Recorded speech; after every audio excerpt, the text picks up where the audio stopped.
Hello and welcome to Newsfeed on Trust TV. I am Dorcas Yakubu Zala, bringing you trending stories that people are talking about and sharing around the globe today, and also their opinions on such issues.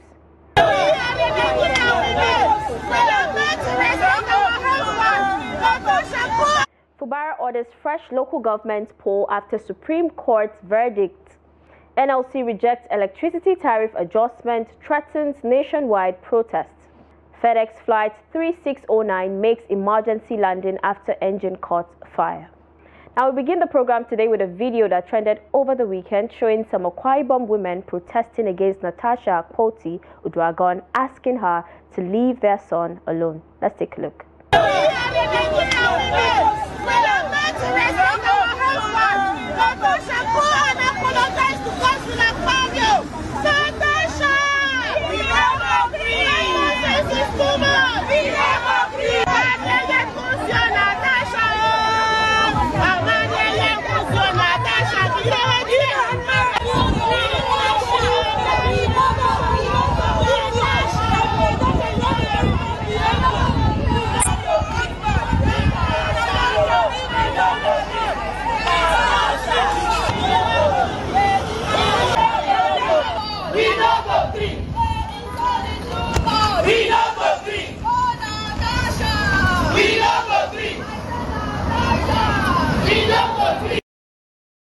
Now reacting, a netizen wrote, "They will still come out and complain that they weren't paid." Next reaction says, "None of them here can tell you what actually happened. Poverty no good." And the last reaction on the story reads, "They haven't protested for the high cost of living in Nigeria, but they are protesting for waiting no concern them because of 3 cups of rice they collected." Now, Senator Natasha Akpoti-Uduaghan, representing Kogi Central, has warned the wife of the Senate President, Mrs. Unoma Akpobio, not to involve herself in the ongoing sexual harassment and intimidation allegations she leveled against Akpabio. On Friday, February 28, Senator Natasha made some damning allegations against Akpabio. While speaking on Arise TV, she alleged that Akpabio has consistently maligned her because she refused to give in to his sexual advances. Reacting, Mrs. Akpabio held a press conference in Abuja, dismissing the allegations as baseless and stated that her husband is disciplined and responsible. She has since filed a lawsuit against Senator Natasha.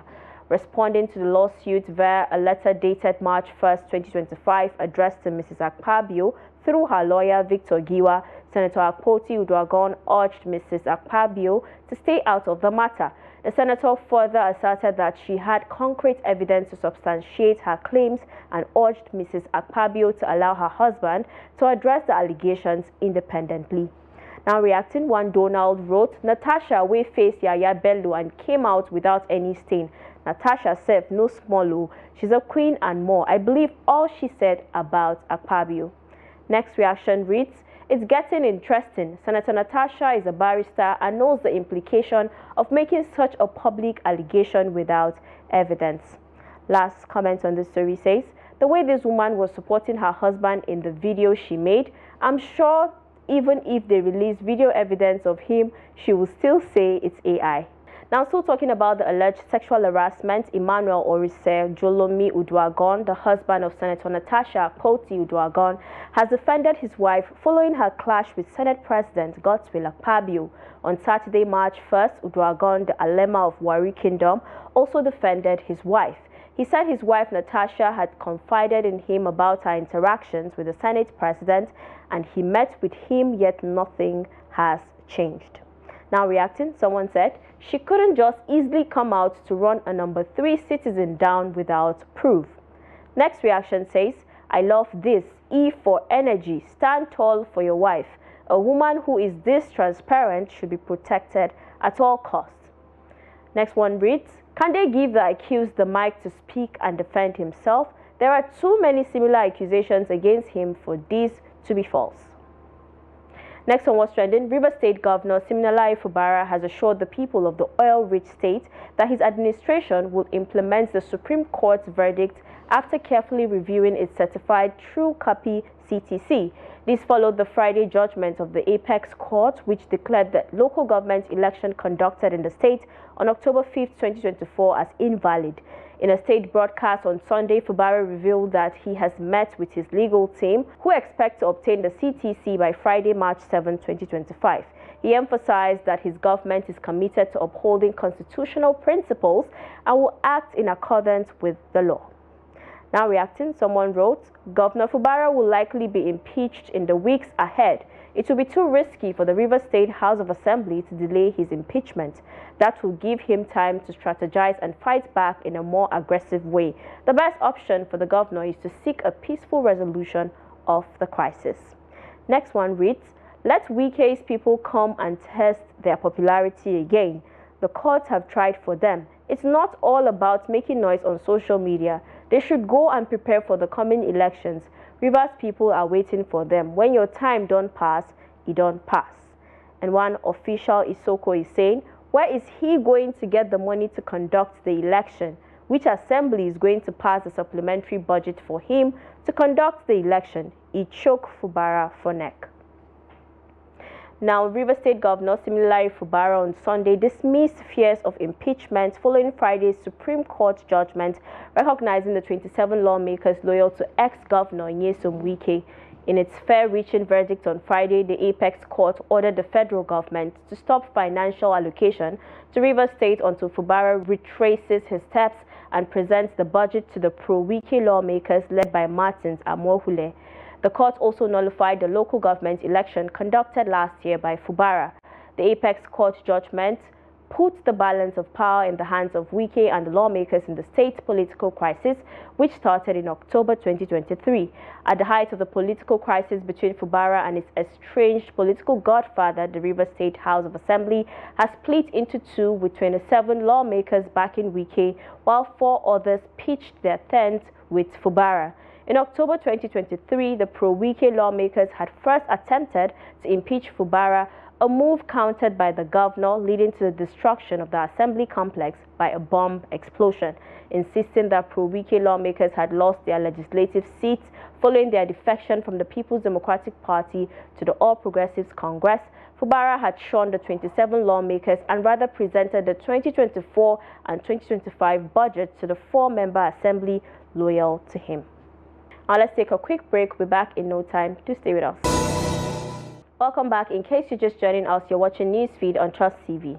The Nigeria Labour Congress (NLC) has rejected plans by the federal government to regularize electricity tariffs for customers for bands A, B, and Cs. In a communique released on Sunday after the National Executive Council (NEC) in Yola, Adamawa State, the Labour Union vowed to lead mass nationwide protests across Nigeria should the government continue with its plan. Last Thursday, Minister of Power Adebayo Adelabu said lower bands would be upgraded to band A. Now, one Call Me Frankie wrote, this union right now have no fight in them anymore. They are just noisy makers. Next one is from one Waziri Saad Ibrahim, and it reads, it is better late than never. This tariffs increase is supposed to be adjusted by an act of parliament and not by the fiat of the executive. Last reaction on the story says, everything you reject, we end up paying. Same way you rejected telecommunications increments until today, nothing has been done. The union should be cancelled so we can breathe. Now, on a sad note, a 21-year-old student of the Federal University, Gusau, Zamfara State, Zara Abubakar Shehu, has died in captivity 4 months after she was abducted alongside her 2 siblings. Zara, a 300-level student, was taken from her home in the Damba area of Gusau in the early hours of Sunday, November 3, 2024, by armed bandits. The kidnappers initially demanded 35 million naira for their release, but after negotiations, they agreed to accept 10 million naira. However, after receiving the ransom, the abductors refused to release Zara, demanding 4 motorcycles and 4 cartons of engine oil before setting them free. The items were finally secured after months of efforts to meet the demands. When the kidnappers' leader was informed, he contacted his men, who then revealed that Zara had already died and was buried 2 days earlier. The deceased was the only daughter of her mother. Now reacting, someone wrote, this is where the government is supposed to channel their energy, but no, they are channeling it in the wrongest of things. May God console the deceased family.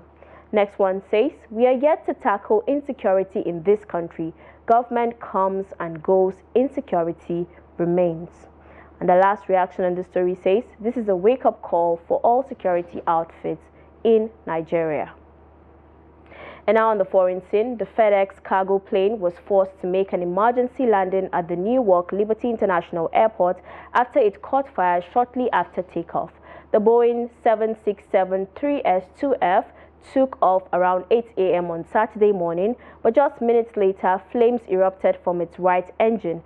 Footage showed the aircraft racing back to the tarmac, with fire spewing from the wing as emergency crews rushed to put it out.